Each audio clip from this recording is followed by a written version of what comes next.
Simon, speaking of comedic actors, you have a great deal of improv and sketch comedy experience, both live in the theater and also on television. And you guys like television, also. Television got a round of applause. But. And all of you are really terrific comedic actors. And I wondered, Simon, with improv experience, do you get to play on the set the same way that you would get to play in an improv show? Do you get to bring some of your own ideas? And if you don't, do you miss that? Well, I write all my own lines. It's just sort of, there's usually a to be determined section whenever I speak. I happen to be really schooled in physics, so it works out well. No, I trust the writers, these writers, all the writers on our show, and the actors so much. You know, I don't ever see any need to, you know, to do anything, to tweak anything. And you know, if we have ideas, I mean, we can all talk, but it's on the page, and yeah, it's you know, this is a different medium. I think it's very structured, and so no, I don't miss it because I'm never left out with my pants down, which would be funny. I think I pitched that, but no, you know, so I can't even get my pants off, the ones they put on the show. So yeah, it's an amazing group. And a lot of readers on my blog wanted to know what the deal is with Howard's alien pin.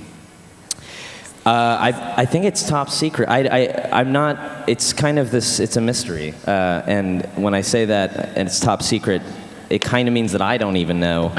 But the Mary Quigley is our brilliant wardrobe person, and it was an idea she had. And I don't know, maybe he was abducted, and that was it is on everything, and he's always at the turtleneck. I think there might be some neck scarring that he's hiding, some facelifts. Howard is 109, that's what I don't know. Kaylee. Yes?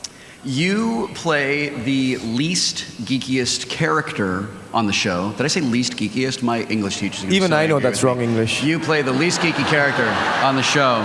Even I knew that was wrong. But Wrong English, that doesn't make sense. But I think you might be the geekiest actor on the set. Tell me why, Wil Wheaton. Well, because you and I have Wil Wheaton, be careful, Wil Wheaton. No, don't be careful. Go for Watch it. Go yourself. for a killer. Expose her. Go ahead and tell me. What do you want to say? Go ahead. We've just had these Yeah. wonderful conversations about Harry Potter and how you went to wear the sorting hat and didn't get into the house that you wanted to get into, and how upsetting that was to you. Okay, I admit it. Yeah. When Wil Wheaton was first on our show, I had just started. I know this is very late. The latecomer. I was a latecomer. Better late than never. Yeah.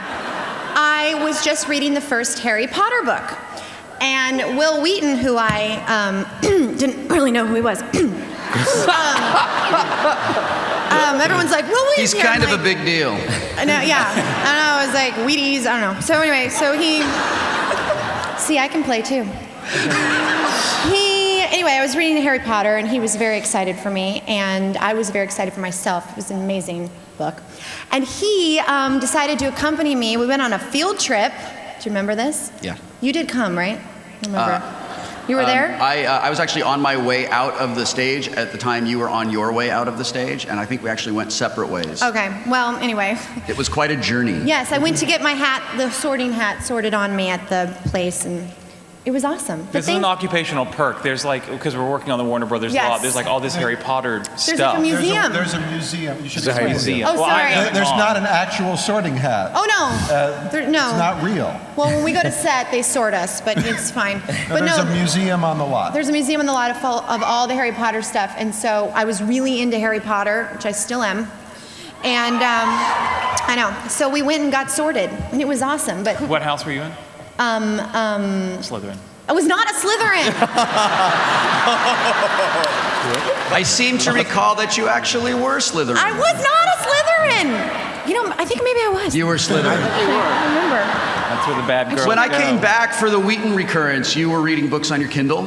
You were very upset that your Kindle had broken, and we all teased you about that. That's right. Right? I just wondered how being on this show, being around these people, being around these writers, being around these themes, how that has helped you get in touch with your inner geek. Oh, it has. I thought I was kind of the first person with the Kindle. People on were the jealous set. of me. Yeah. Cast early adopter. Huh? You were a cast early adopter. Yes, yes, it was awesome. No, I love nerdy stuff. I like gadgets, and we're all very gadget-based with the stuff and the phones and the Kindles and, you know. So I like to read. I do like to read Harry Potter. I'm obsessed with him. I can't wait till the next movie. I know. It's gonna Johnny? be great. Yes, sir. Leonard feels to me like the emotional center of the show. Oh. Leonard feels to me like what one of my writing teachers called the connecting character for the audience. And I wondered if you agreed with that and how you came to know who Leonard is. That's complicated. It is. Wow. Good question. You want me to hold your gum? Inside the actor's studio. I'm sorry. Take that, Thank you, Bones Chuck. panel coming up next. There's gum under the table.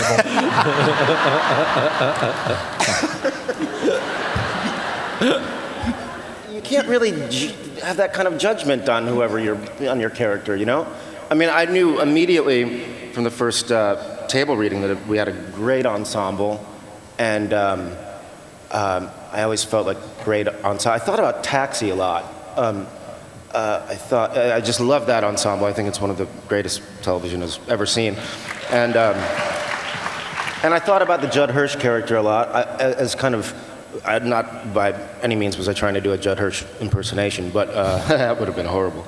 But just as kind of an anchor a little bit. I wouldn't say center, but maybe a bit of an anchor. Yeah, and how did I get to understand Leonard? I knew immediately that there was a frustration there that I could relate to. And it's not an attractive quality to, it's that angst-filled grass is always greener on the other side thing that I've been guilty of at many points in my life. And that was initially, I think, my way in. Does that make sense? Yeah. He's the only character that actually is trying to reach outside himself, so he suffers. He suffers. Aww. The first episode where we see... He exists, I mean, he exists between two forces. He exists between Sheldon, who's trying to pull him back out of the world, who says, we don't need anything out there. And Penny, who says, there's a world out here. Come take a look. And he's caught between those pretty powerful forces. It's been wonderful to play him. It's just been fantastic.